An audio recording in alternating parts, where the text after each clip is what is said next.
When July knocks on the door, carrying the lively heartbeat of Independence Day America once again wraps itself in radiant pride. Millions of proud flags fly in the wind, honoring the heroes who used their blood and sacrifice to build a free nation. In the middle of that stirring atmosphere, let us slowly travel back through time and step straight into the heart of the revolution in 1782. So we can touch a great historical treasure known as the Aitken Bible. At that time, the strict blockade imposed by the British Royal Navy had cut off the entire supply route across the ocean. A young continent was facing a severe shortage of English-language Bibles. Children had to learn to read from worn and torn scraps of paper, while soldiers longed for a firm spiritual anchor in the middle of brutal gunfire. Right there in the city of Philadelphia, the printer Robert Aitken decided to stake his entire life and fortune on one mission. With his calloused hands, he cast each piece of lead type, spread thick black ink onto sheets of handmade paper, and printed the complete Word of God. Immediately, the greatest founding fathers of the Continental Congress gathered around an imposing oak table and placed their signatures on a stunning resolution. They officially sponsored, approved, and recommended that every citizen bring this edition into their home. That document made Robert Aitken's work the first and only Bible to receive direct endorsement from the United States Congress. For modern Christian believers, encountering this edition brings an extremely deep spiritual experience and a profound sense of assurance. Robert Aitken preserved the full purity of the traditional King James Version. When turning the pages of the Aitken Bible, the reader steps directly into the familiar original passages of Scripture, while also clearly feeling the pulse of freedom from an entire great generation. You are holding in your hands a legacy that perfectly unites steadfast faith with a radiant longing to build a nation. Now just lean back and make yourself truly comfortable. I will take you to visit the quiet workshop of Robert Aitken. Touch the worn old leather cover and breathe in the warm scent of paper and ink from hundreds of years ago. Let the gentle clicking of the hand-operated printing press guide your mind back to the earliest days of the nation. There we will discover the Bible with the wondrous power that helped bind all of America together. The history of the formation and development of Christianity in America before the Aitken Bible. Before we step into the story of the Aitken Bible, the only Bible ever approved and recommended by the United States Congress, we need to go back along a longer road. It is the history of America forming as a land where millions of people carried their faith in God. Across the ocean carried the Bible in their belongings and carried the hope of a new life under the guidance of God. It is the story of migrations for faith awakenings that shook an entire generation and a people who believed that freedom was not only a political right, but also the right to worship. What is especially remarkable is that America built a rare model.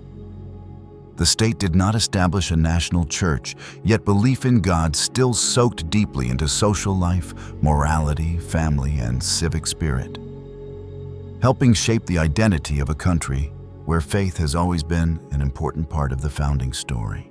And to fully feel the weight of this great inheritance, we need to slowly step back and look toward the earliest days when the soul of America began to take shape. Thousands of years before the copper-clad ships of Europe cut across the ocean waves, the North American continent was already pulsing with an intensely powerful spiritual life. Communities such as the Cherokee, Iroquois, Sioux, Apache, Navajo, and Powhatan had taken deep root in this land. They built vast cultural legacies, established rituals honoring the motherland, and deeply understood the sacred connection between human beings and the majesty of nature. In 1492, Christopher Columbus made his voyage under the sponsorship of Spain and opened the age of European exploration of the Americas. Spanish fleets carried the Roman Catholic faith and planted their flags on the warm Florida peninsula. They founded the city of St. Augustine in 1565, making it one of the oldest surviving settlements.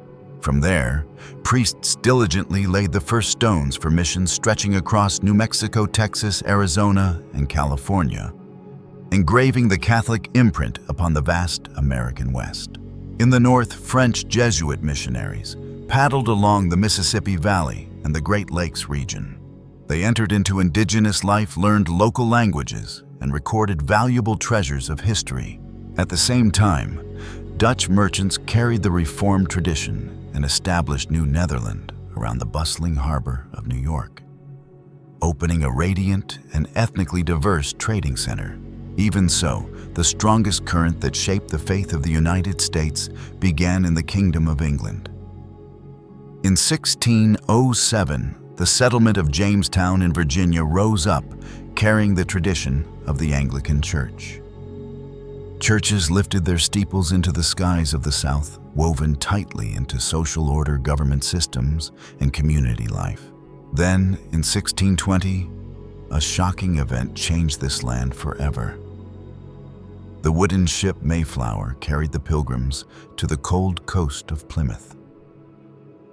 They were willing to leave behind every comfort of their homeland and cross the stormy ocean with one desire to find a land where they could freely worship God. Following them, the Puritan community entered Massachusetts Bay. Those courageous pilgrims held their worn Bibles tightly and placed steady feet upon Plymouth Rock. With their own hands, they split pine logs, built warm wooden homes, and established a community that entrusted its life entirely to the Word of God. From the minds, sweat, and hearts burning with fire of those people, the Christian faith took deep root in the rich soil of North America. They wove a stern moral foundation, shaped the longing for freedom, and helped create the great heartbeat of our country today. In 1630, a larger wave of Puritans came to the Massachusetts Bay region. They believed that society had to be built on the Bible and the covenant with God. From this point, Christian faith, especially the English Protestant tradition, began to sink deeply into the life of the northern colonies. Throughout the 17th century and the early 18th century, many other religious groups continued coming to North America. In Rhode Island, the pastor Roger Williams firmly defended freedom of conscience, laying a strong foundation for the Baptist community to rise powerfully. This Baptist current quickly took deep root in the South and became a central spiritual heartbeat of the African American community. Meanwhile, William Penn turned Pennsylvania into a land of tolerance and peace. The Quaker community there opposed violence and honored the pure flame of conscience dwelling within every human being. They threw themselves powerfully into reform movements and used their very lives to demand freedom for enslaved people. Each region carried a very distinctive spiritual identity. New England bore the deep imprint of Puritanism. Virginia preserved the Anglican foundation. Maryland became a firm home for English Catholics. Pennsylvania opened its arms to Quakers, Mennonites, and immigrant communities of German origin. Thus, before the United States became an independent nation, belief in God and the Bible had already been present in colonial life for more than a century. The church was not only a place of worship, but also a center of education, community life, and the formation of social morality. The Bible was read in families, used in schools, and quoted in sermons, as well as public debates. By the middle of the 18th century, major religious revivals, especially the First Great Awakening around 1730 to 1740, caused the Christian faith to spread even more widely throughout the British colonies. Thousands of people attended preaching services, prayer gatherings, and Bible studies. From this, a culture formed in which belief in God became an important part of social life. When the American Revolution began in 1775 and the United States declared independence in 1776, most of the colonial population was already familiar with the Bible and moral values influenced by Christian tradition. However, the religious picture of North America at that time was not only one color. Before Europeans set foot on this continent, indigenous peoples had their own belief systems that had lasted for thousands of years. Many tribes believed in a supreme creator nature, spirits, ancestors, and rituals connected with land, harvest hunting, and community life. For them, the material world and the spiritual world were not separate. When the Spanish and French came to the Americas from the 16th century onward, they brought Roman Catholicism with them. Missionary priests established churches, schools, and mission stations in Florida, New Mexico, Texas, California, and many other regions. Meanwhile, the English brought many different Protestant branches, such as Anglican, Puritan, Presbyterian, Baptist, and Quaker.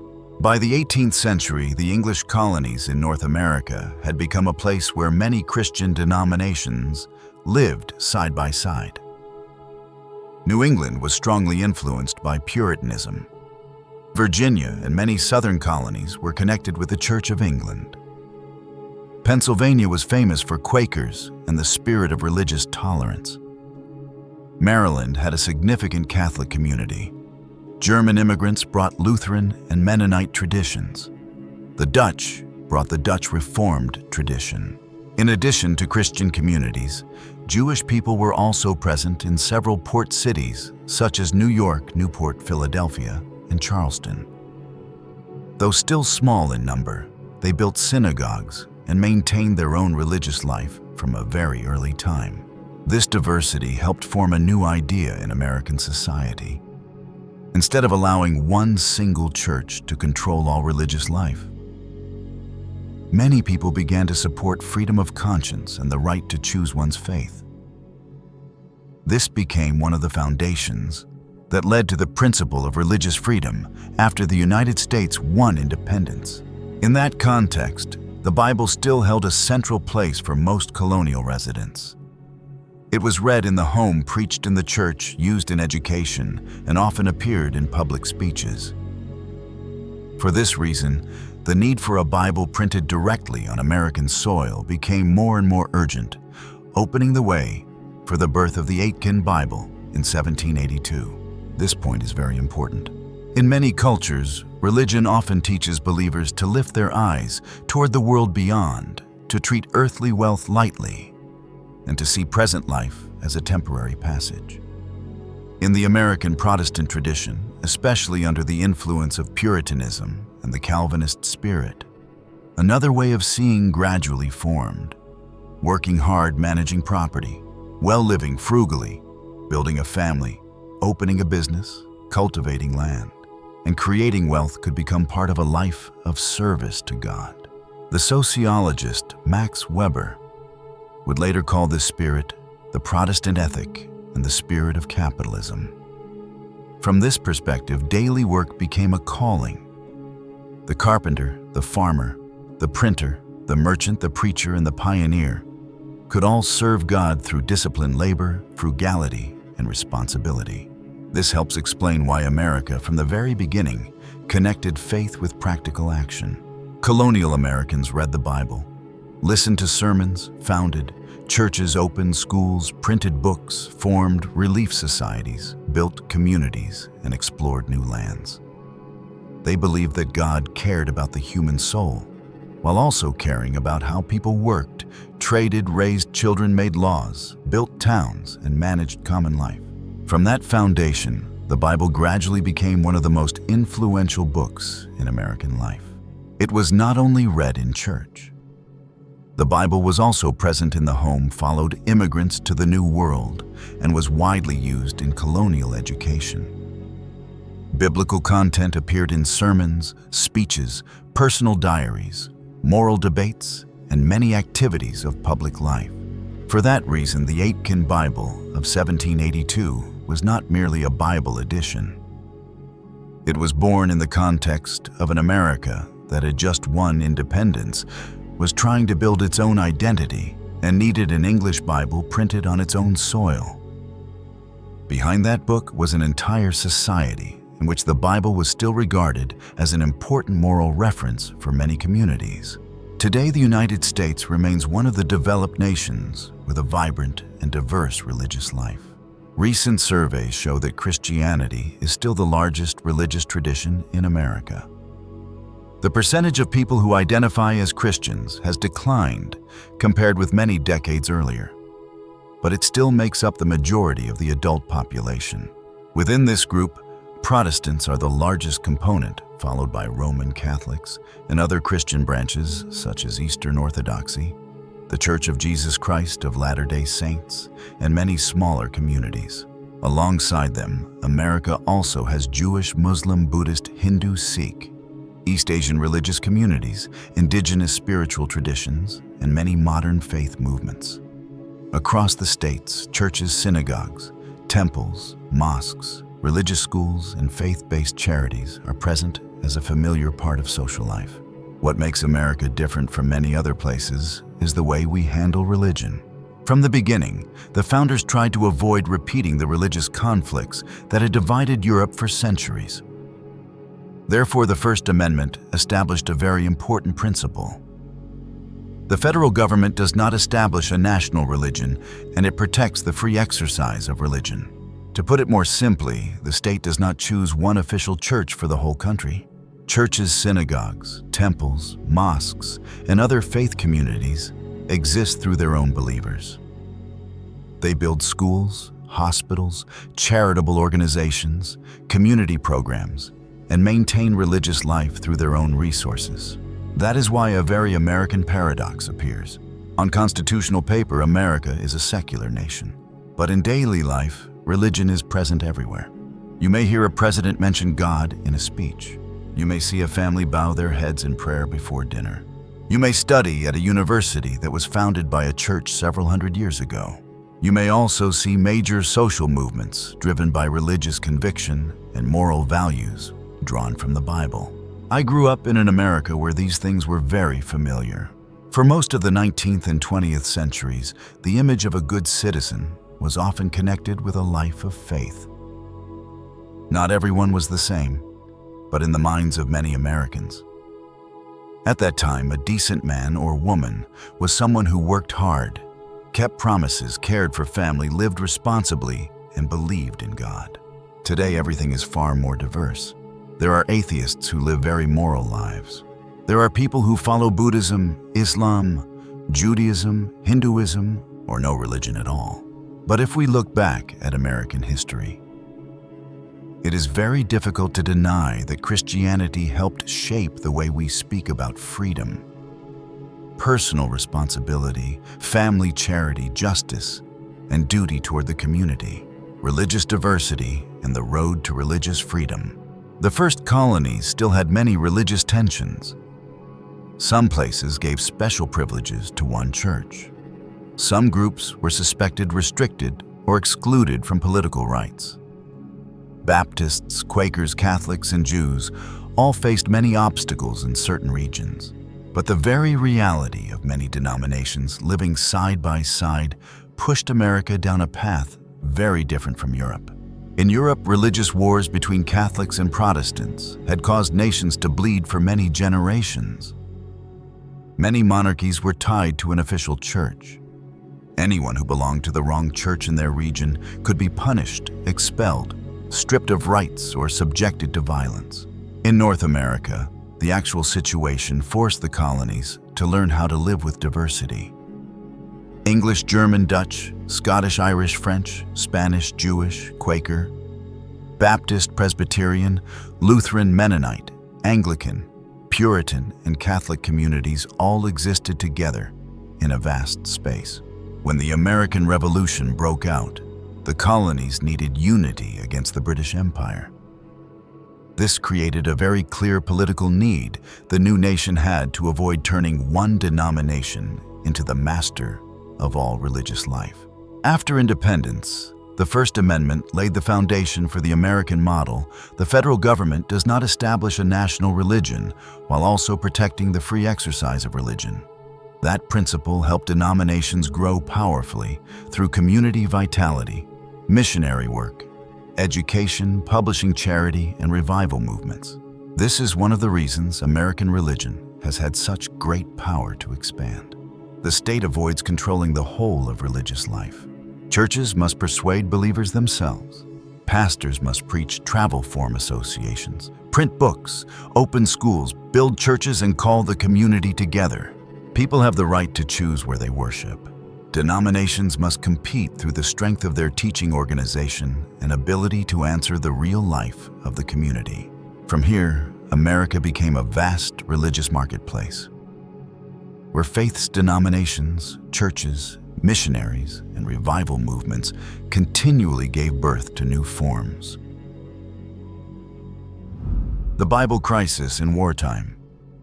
After looking back at the history of Christianity in America, we now enter the moment when the story of the Aitken Bible truly begins. It was the years when America was still in the middle of the Revolution. If we could stand in a small town in Pennsylvania or Massachusetts at that time, the first thing we would probably feel would not be the joy of a newborn nation, but the anxiety covering every family. Looking back at this period, it is difficult not to feel sorrow for what the people in the colonies had to endure. We often remember the powerful speeches about freedom, the military victories, and the founding fathers. But behind those symbols was a country painfully struggling to be born. Farmers left their fields to go to war. Mothers did not know whether their husbands or sons would ever return. Towns that had once been peaceful suddenly became places where armies marched back and forth. Many families were divided by different loyalties. Some supported independence, while others remained loyal to the Kingdom of Great Britain.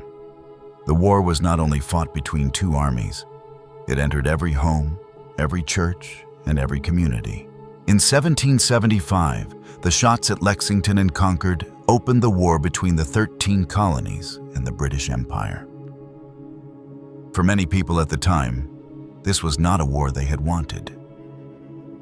Most still saw themselves as British subjects, only demanding rights they believed were just. But once blood had been shed, everything changed very quickly.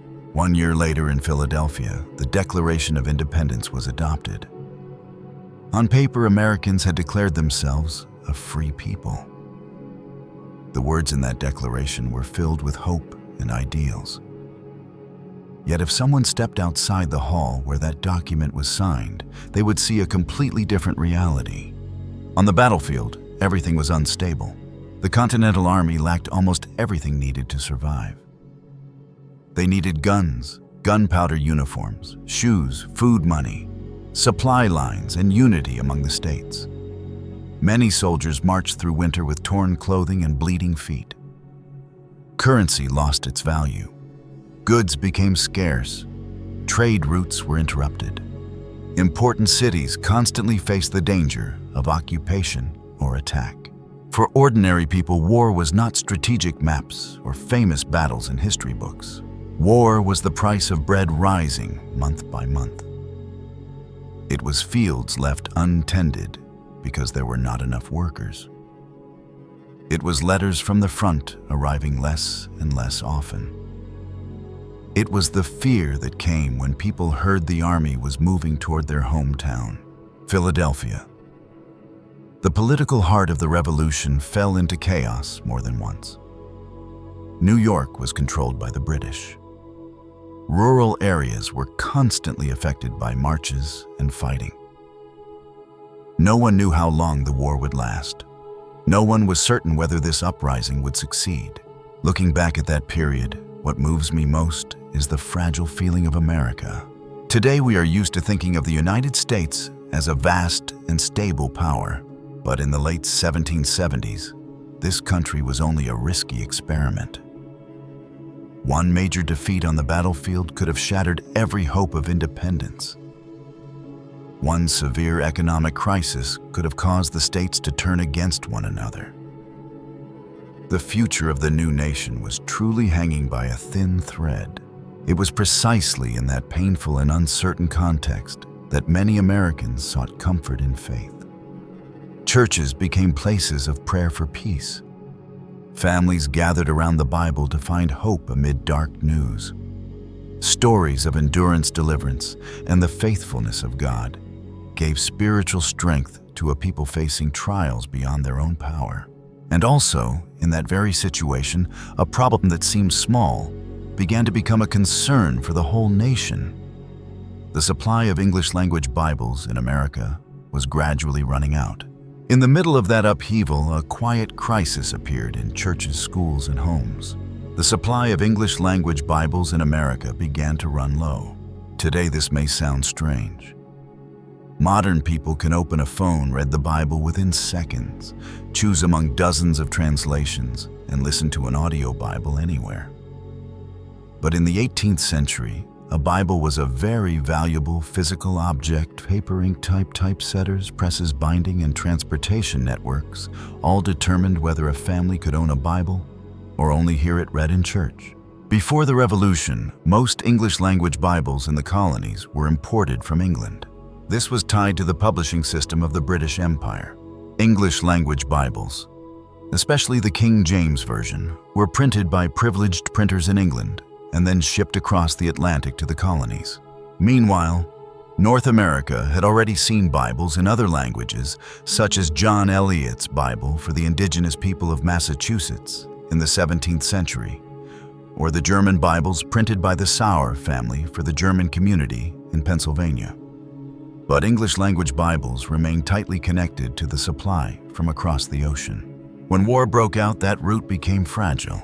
Merchant ships faced danger on the Atlantic. Seaports were watched and blockaded.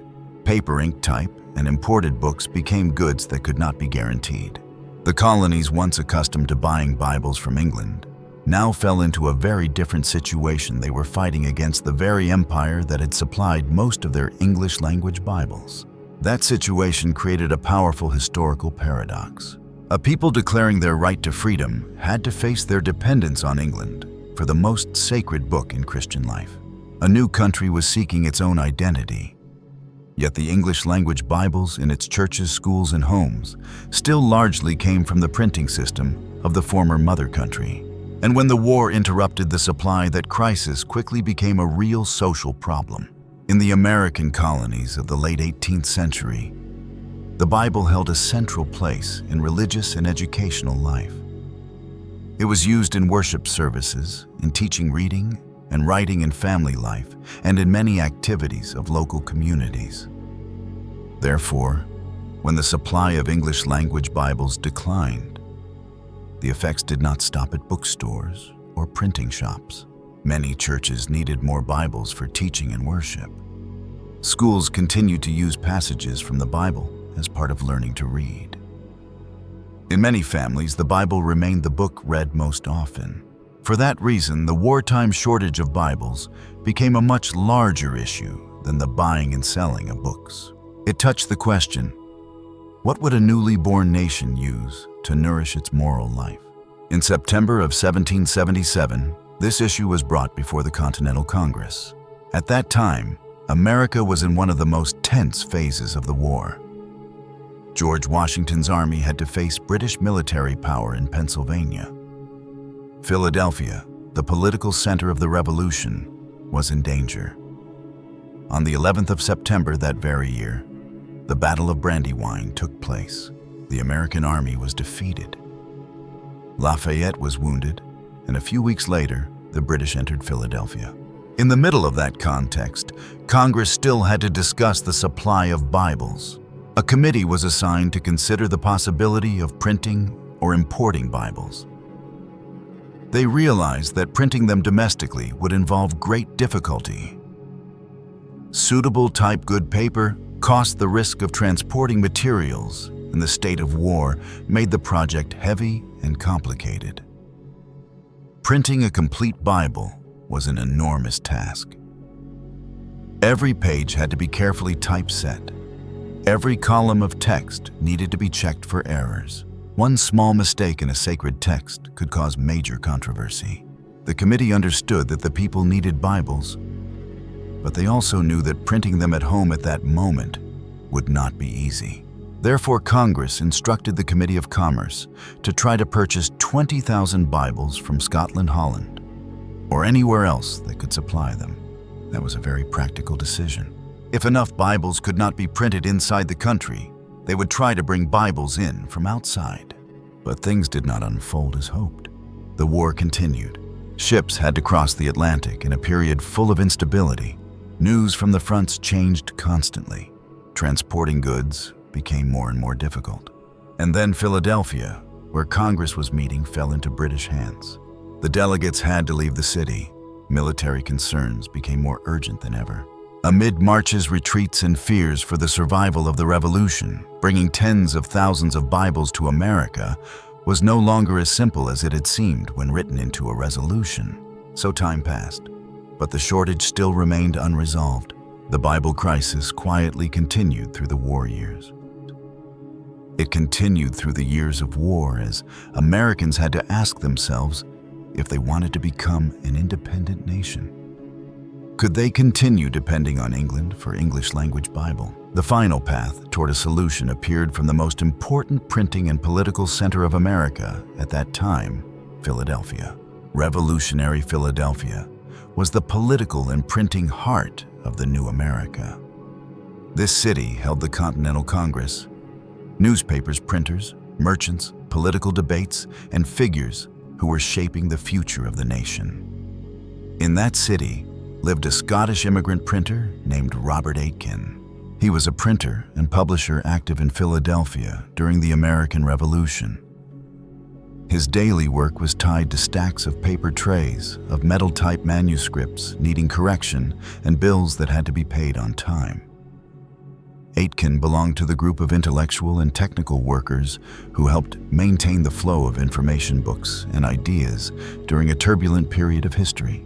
Born in Scotland and then making his life in North America, Aitken understood very clearly the value of books in the life of the colonial people. He built his career through publishing and distributing materials that served educational, religious, and social needs. In the years before the Revolution, he had witnessed how a book could move from the printing shop to a family dinner table, to a pastor's pulpit, or to a classroom for children. Because he lived in that world every day, he saw what many others only sensed vaguely. He saw that the Bible shortage was becoming serious. Customers looking to buy Bibles found it harder and harder to obtain them. Churches needed more printed copies. Families wanted Bibles of their own for worship, but the supply was becoming increasingly limited. As a printer, Aitken stood in a special position. He did not merely hear about that crisis. He saw it happening before his eyes through orders he could not fulfill. At first, perhaps he thought like many others. Imports from Europe would eventually be restored. The war would eventually end. A private printer like himself did not necessarily have to take on such an enormous project. But as time went on, reality made it harder for him to ignore. Every day the war continued was another day the shortage became clearer. Meanwhile, he understood better than anyone how difficult it would be to print a complete Bible. This was not a newspaper of a few pages or a small booklet that could be finished quickly. It was a massive undertaking requiring thousands of pages of text to be arranged, accurately checked carefully, and printed with enough quality for readers to trust. Aitken knew he could lose a great deal of money. He knew paper was scarce. He knew printing materials in wartime were not easy to obtain. He knew that one major error in the text could damage the reputation he had spent many years building. He also knew that no one could guarantee the public would buy enough copies to recover the cost. There were probably nights when he had to weigh business reason against what he believed was a real need in society. On one side was safety. On the other was a project full of uncertainty. What is notable is that Aitken's decision does not seem to have come simply from commercial ambition. If profit had been the only goal, there were many less risky publications to print during wartime. The Bible was one of the most difficult projects a printer could choose. But what moved him was not only a social need or a gap in the publishing market. As someone living in a context where the Christian faith held a central role in community life, Aitken understood that many families, churches, and schools needed the Word of God. In a time of war full of instability, The Bible was not only a book to read, but also a source of comfort, guidance, and the building up of faith for the people. Aitken had printed the New Testament before turning toward a more ambitious project. That experience helped him understand the strict demands of publishing biblical text, while also giving him confidence that printing the entire Old Testament and New Testament on American soil was possible even with many obstacles involving materials, money, and the conditions of war. Step by step, that thought seems to have turned into determination. If no one did it, the shortage would continue. If Americans simply waited for books from outside, they would remain dependent on things that war could cut off at any moment. And if one printer had enough experience, enough connections, and enough will to attempt it, then he was probably one of the few people most suited for the task. That was when the idea became action. Printing a Bible during wartime meant accepting high costs, unstable paper supply, an uncertain market, and the risk of financial failure. This was a thick book requiring high accuracy and far more labor than short political materials or regular newspapers. A printer had to spend money, time, manpower, and reputation to pursue it. And after all those considerations, Robert Aitken chose to move forward instead of stepping back. He decided to do what many people considered too risky. On January 21st, 1781, he sent a petition to the Continental Congress. In that petition, he explained that he was carrying out the printing of the Old Testament and the New Testament in English at his own expense. He asked Congress to examine and approve the project. This moment marks a notable turning point in the story. What Robert Aitken was seeking was not simply an opportunity to release a new publication. He was trying to make the printing of the Bible part of the effort to build the identity and spiritual foundation of that young nation. Aitken understood that his edition needed the trust of the public. A Bible with errors or without credibility could cause great harm. Therefore, he came to Congress to have it examined, to have its quality confirmed, and to place it under the attention of the new nation. From that moment, the story was no longer only about a shortage of Bibles. It became an effort to find a solution on American soil. At first, America tried to import Bibles from abroad. But then, Robert Aitken offered another solution: print the English-language Bible right in America, in the context of a war that interrupted the supply from England. This was not only a publishing project, but also a sign that America was gradually becoming more self-reliant in its cultural and religious life. When Aitken began the work, he was addressing the very problem Congress had faced since 1777: how to meet the people's need for Bibles during wartime. That is why the Aitken Bible later came to be called the Bible of the Revolution. The wartime Bible crisis is therefore the bridge that leads us into the main story. Before the Congressional Resolution of 1782, there were churches without enough books, families needing Bibles, schools needing text for teaching, literacy, pastors needing reliable printed copies, and a new nation needing to prove that it could print the most important book in the moral life of many of its people. The Aitken Bible was born from that special situation. War caused the supply of imported Bibles to decline, while religious need remained very great. At the center of the story stood Robert Aitken, a printer in Philadelphia, who decided to undertake the printing of an English-language Bible on American soil. Therefore, the Aitken Bible was not only a religious book. It reflected a period when America was fighting for independence, while also trying to build its own publishing capacity and spiritual life. Aitken Bible, the only Bible ever approved by the United States Congress. After the Bible crisis in wartime, the story finally brings us to a small book printed in Philadelphia in 1782. Its name was the Aitken Bible. But if we open to the title page, the reader encounters a very long line of introduction in the style of the 18th century. The content of that line states that this is the Bible containing both the Old Testament and the New Testament, presented according to the traditional English translation that had been compared, reviewed, and carefully corrected based on earlier texts. Even that presentation alone shows that Robert Aitken was not creating a new religious book. but was trying to reproduce the complete English Bible that Americans during the Revolution were already accustomed to using in churches and homes. The emphasis on containing the Old and New Testaments, together with the statement that it had been compared and carefully corrected, reflects his goal to provide an America suffering from a Bible shortage with a complete, reliable edition that fit the faith tradition of that time. When we place this wording within the history of the English Bible, we can easily recognize the familiar formula of the King James Version, the translation that had shaped the religious life of the English-speaking world since 1611. So, who was the man behind this special printing project, and what made it a milestone so often mentioned in the history of the United States? The man behind the book was Robert Aitken, a printer and publisher working in Philadelphia. He did not create a new Bible translation. Instead, he used the familiar King James text to publish an edition printed entirely on American soil. What makes the Aitken Bible special does not lie in the biblical content itself, but in the circumstances of its birth. As mentioned in the previous section, the American Revolutionary War made the importation of Bibles from England almost paralyzed. The colonies had previously depended heavily on printed books from England, but war, naval blockades, and trade difficulties made the supply of Bibles scarce. Meanwhile, the need for Bibles in churches, families, and schools did not decrease at all. The Continental Congress had even discussed importing tens of thousands of Bibles from Scotland, Holland, and other countries to make up for the shortage.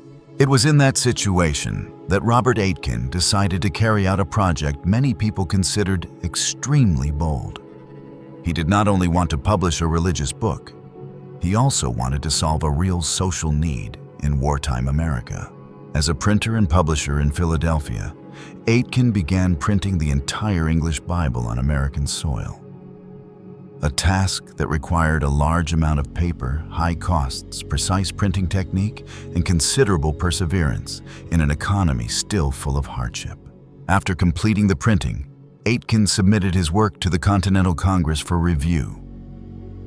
Congress assigned the examination to two chaplains, William White and George Duffield. After checking and confirming the accuracy of the printed edition, they reported the results to Congress. On September 12, 1782, the Continental Congress passed a resolution expressing appreciation for Aitken's effort, regarding it as a useful work for religion and as evidence of the progress of the printing arts in the newly forming United States. From that point on, the Aitken Bible became the only Bible in United States history to receive an official recommendation from Congress in this special form. The word approved here needs to be understood correctly. Congress recommended Robert Aitken's printed edition after it had been examined. Congress recognized it as a trustworthy and useful work for the people of the United States. They also allowed Aitken to print that recommendation inside the book. Therefore, when people today call the Aitken Bible the only Bible ever approved by the United States Congress, the main point lies in that historical event. This is the only Bible edition that carried a recommendation authorized for publication by the Continental Congress. What did the Aitken Bible contain? In terms of content, the Aitken Bible was an English Protestant Bible based on the King James Version.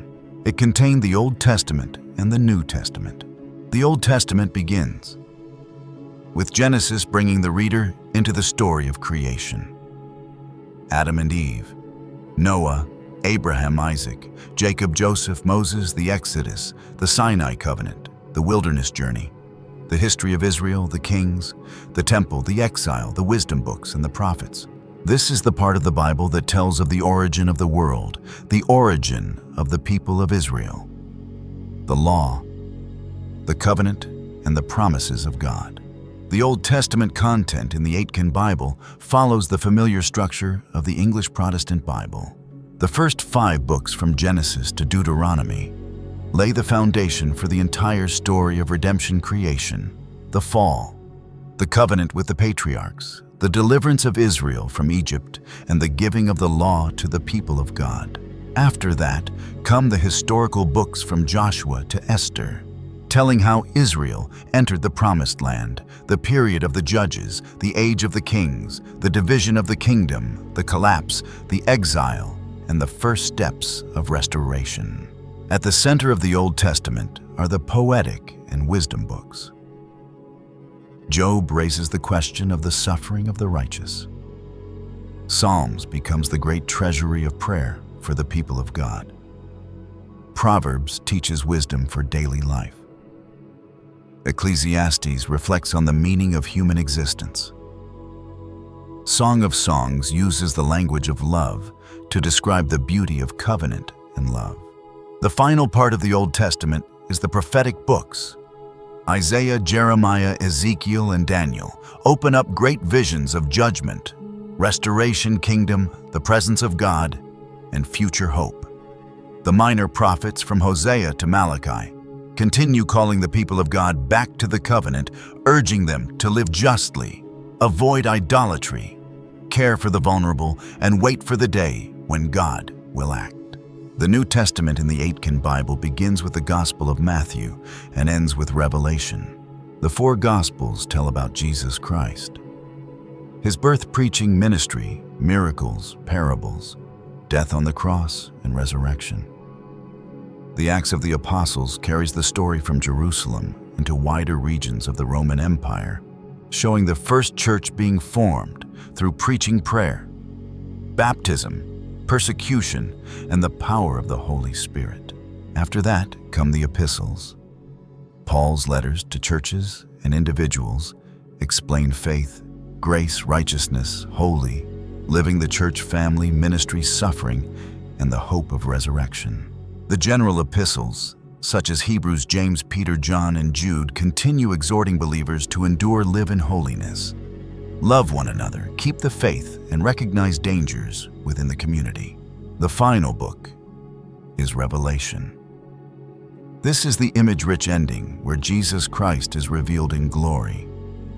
The churches are warned and encouraged, evil powers are judged, the new heaven and new earth appear, and the New Jerusalem becomes the final image of restoration. Taken as a whole, the Aitken Bible carries the familiar structure of the Protestant Bible. The Old Testament leads toward the promise, the New Testament presents its fulfillment in Jesus Christ. And the whole story moves from creation to redemption, from the fall to restoration, from Eden to the New Jerusalem. If read according to the familiar Protestant canon, the Aitken Bible contains 66 books, 39 books of the Old Testament, and 27 books of the New Testament. The complete Bible in the King James structure contains 1,189 chapters.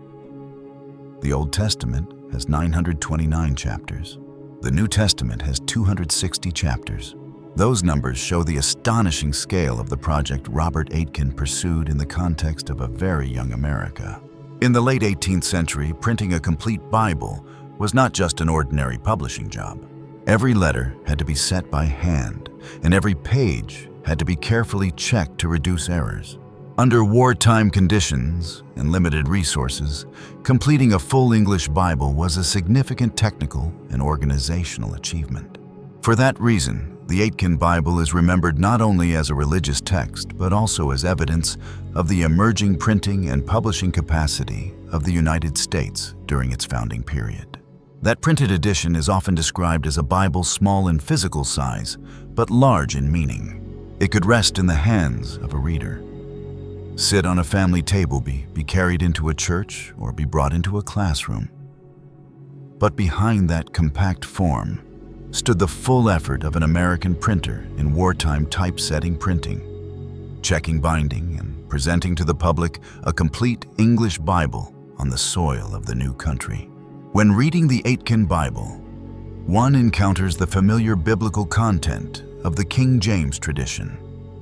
The solemn phrasing, classical rhythm, and sacred language of the King James Version continued to resound in this edition.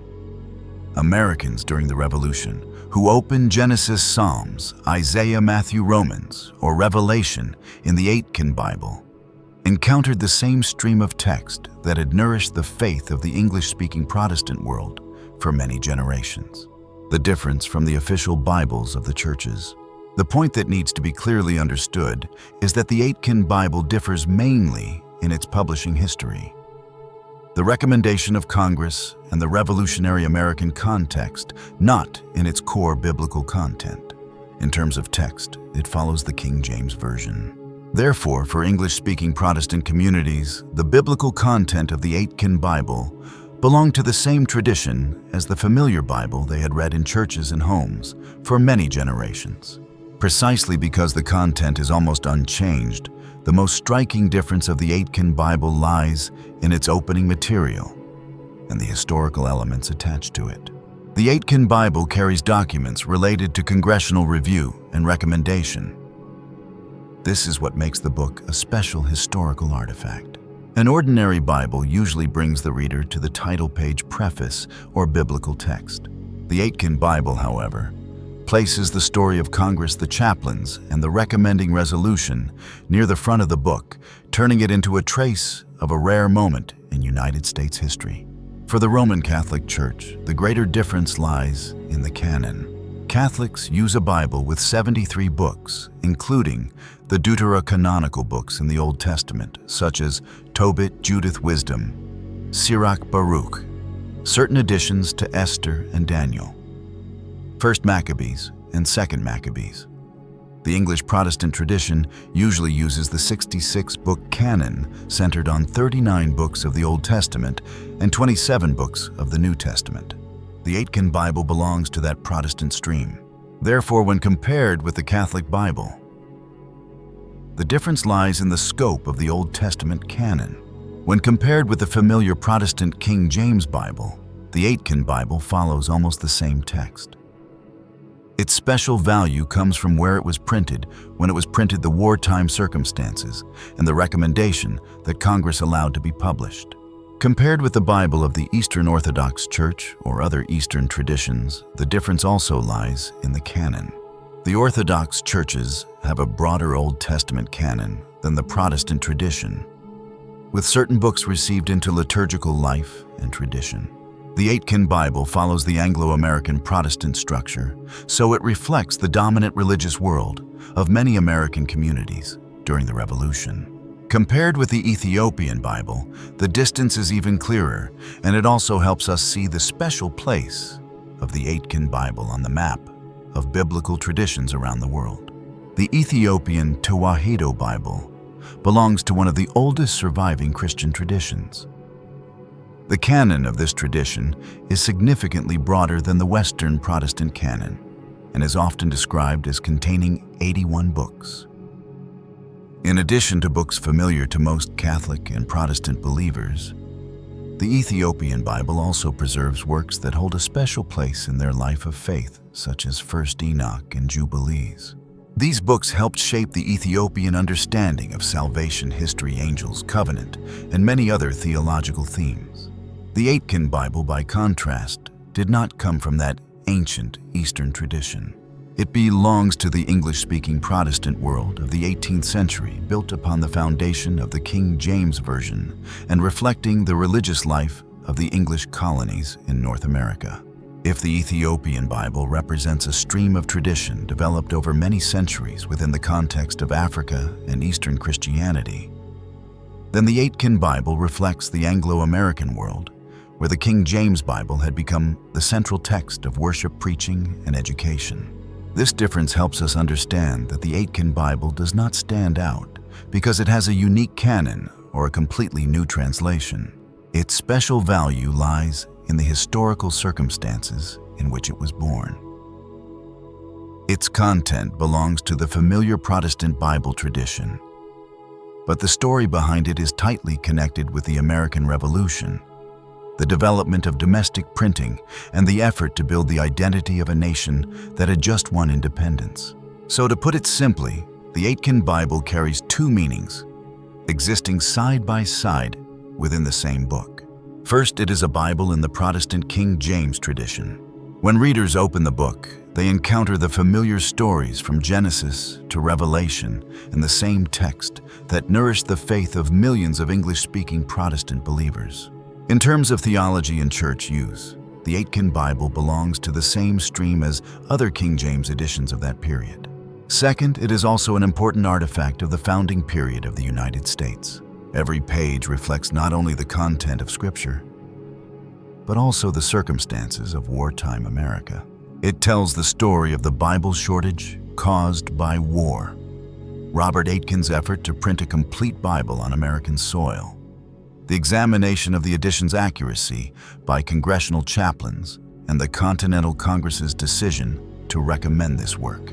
That is why different people can see different layers of meaning in the same book.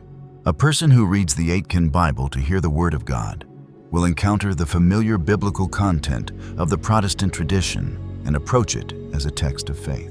A historian looking at the Aitken Bible will see traces of the War of Independence, the development of printing, the activity of the Continental Congress, and the new America's desire for self-reliance. And a student of religious history will recognize this as a rare moment when the Bible, faith, politics, print culture, and national identity met within the same artifact. The Aitken Bible, therefore, is not only a Bible to be read, but also a historical witness showing how a young nation connected its spiritual life with the process of building the country. Why did Congress regard this book as urgent? To understand this event, we need to return to the mindset of America in 1782. The war had lasted for many years. The people were exhausted, the army suffered many shortages, the economy was strained, and the future of the nation was still full of uncertainty. In that context, the Bible carried both religious and moral importance. It brought comfort to families with loved ones. At war, provided the language of prayer for churches, nourished literacy for children, and laid a foundation for many ideas about justice, responsibility, and freedom. When Aitken succeeded in printing the entire English Bible on American soil, that work showed that Americans could provide for themselves the most important book in Christian life, a book they had previously needed to import from England. This is why Congress saw value in the project. The Congressional Recommending Resolution praised Aitken's work as a contribution to religion and also as a sign of the progress of the printing arts in the country. That wording is very noteworthy. It places the Bible in two areas of meaning at once: faith and publishing civilization. For Aitken, this was the result of an expensive and risky project. For the churches, it was a supply of English-language Bibles printed within the country. For the Continental Congress, it was a symbol of the cultural capacity of the new America. For the history of the United States, it was the only moment when a Bible edition was recommended by Congress in that special form. To see clearly why this book holds such a special place in United States history, we need to look at its larger meaning for America during the founding period. The Aitken Bible is often called the Bible of the Revolution. That title is well-deserved. It was born from the needs of wartime. It was printed in Philadelphia, where the political heart of the Revolution had once beaten most strongly. It appeared when Americans were separating themselves from the British publishing and commercial system. It carried the King James text, the Bible familiar to the Anglo-American Protestant world, but was placed in a new form, an American edition. This makes the book a special symbol. It shows that political independence needs to be accompanied by cultural independence. A new nation needs an army, a government, laws, and currency. But it also needs books, printers, schools, churches, moral language, and shared memory. The Aitken Bible belongs to that underlying foundation. It shows that Americans during the Revolution understood that the survival of the nation was connected to the spiritual life of the people. What is worth noting is that this Bible also helps us see early America in a more balanced way. The United States was born with the principle of religious freedom and the avoidance of establishing a federal national church. At the same time, American society during the founding period still lived very close to the Bible. These two things existed together in the same historical period. The Aitken Bible stands right at that intersection, a Bible printed by a private printer, recommended by Congress in wartime circumstances, and then entering history as both a religious and national artifact. It shows how Americans at that time viewed the Bible. For them, the Bible was both a foundation for worship life and a common educational text in families and communities. This book was also seen as a source of moral direction, bringing comfort during the years of war, while also reflecting the increasingly firm development of printing in the young United States. And in the case of the Aitken Bible, it also became a symbol of a people learning to stand on their own feet. The Aitken Bible in the collection of rare and special books. Now let us slowly open the worn leather cover of this special edition together. Right after the first page, a solemn legal document immediately appears. The Founding Fathers sat around the dark oak table, leaving behind their authenticating signatures with quill pens and declaring a historic endorsement. That resolution clearly states, "Resolved, that the United States and Congress assembled highly approve the pious and laudable undertaking of Mr. Aitken as subservient to the interest of religion, as well as an instance of the progress of arts in this country. They recommend this edition of the Bible to the inhabitants of the United States. That fragile certificate fastened the power of a government to a spiritual treasure." As the reader moves deeper through the rough pages, they enter the core biblical text of the ancient King James translation. You can clearly feel the compression of history through thousands upon thousands of tiny lead characters pressed tightly together. This small format allowed the book to fit neatly in the palm of a soldier's hand. In the snow-covered trenches of winter, Continental soldiers held this little edition tightly against their chests. They carefully touched pages darkened by gun smoke and whispered the majestic confession from the Book of Psalms. "The Lord is my rock and my fortress and my deliverer. My God, my strength in whom I will trust." Those solemn English words rang out amid the roar of cannons, pouring surging courage into the veins of the soldiers. The heartbeat of the longing for independence blended completely with the Word of God, forming a firm foundation that upheld the whole history of the United States. By preserving each page of this book, America built a republic upon absolute reverence and extraordinary courage. When the cannon stopped roaring and independence took firm root, the worn copies of the Aitken Bible gradually completed their sacred mission on the front lines. They quietly left the battlefield, stepped into luxurious oak libraries, and transformed into some of the most powerful material treasures in the world of antiquarian collecting. Their extreme rarity and brilliant revolutionary imprint pushed the value of this edition to astonishing heights. The immense weight of this book was launched by the historical notes of James Duane, chairman of the Congressional Committee in 1782. The chairman himself engraved at the end of 1,452 handmade pressed pages a shocking truth. Aitken devoted his entire fortune to carrying out this costly work right in the middle of the fires of war. The enemy blockade had completely cut off the supply of English-language Bibles by sea, pushing the entire nation into a dark period with no clear end to the embargo. The moment Aitken's printing press pushed out the final pages marked a heroic blow that broke through the blockade.